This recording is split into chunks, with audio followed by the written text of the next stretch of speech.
Wall Street is all about taking huge risks. But what if the real secret to dominating it was doing the exact opposite? Today, we're going to dig into the story of how Jamie Dimon and JP Morgan Chase built an absolute empire, not by chasing the next big high, but by preparing for the worst when everyone else was partying. To get a sense of the scale we're talking about here, just look at that number. To put that into perspective for you, $4.6 trillion is bigger than the entire economy of Germany.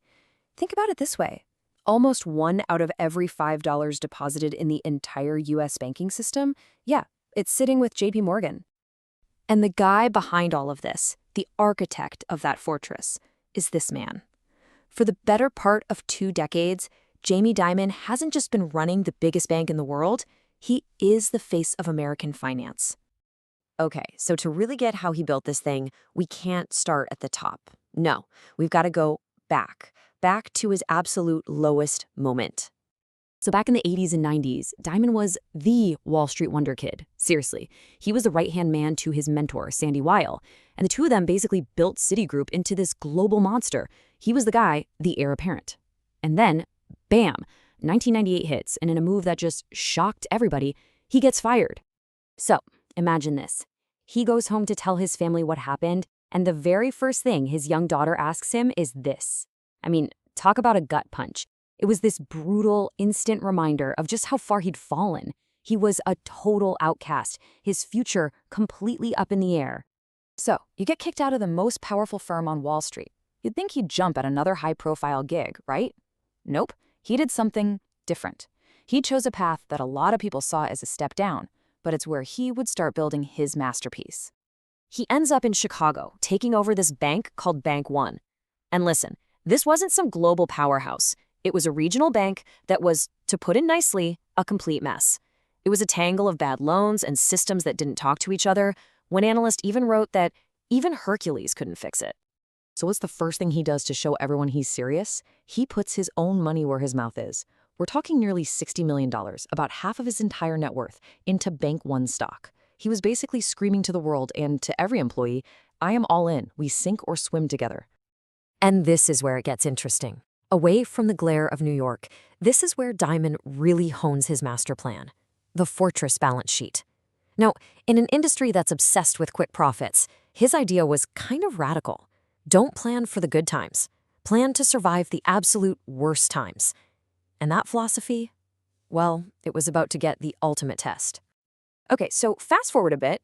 By the mid-2000s, Dimon has merged Bank One with JP Morgan, and he's running the show. And the rest of Wall Street? They are having the party of a lifetime, fueled by a mountain of risky subprime debt. Dimon, though, he wasn't joining the party. He was getting ready for the hangover. You had these other banks leveraging themselves up 35-1, just chasing those insane mortgage profits.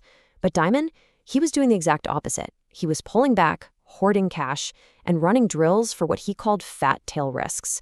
Those 1 in a million disasters that everyone else just pretends will never happen. And then, well, you know what happened.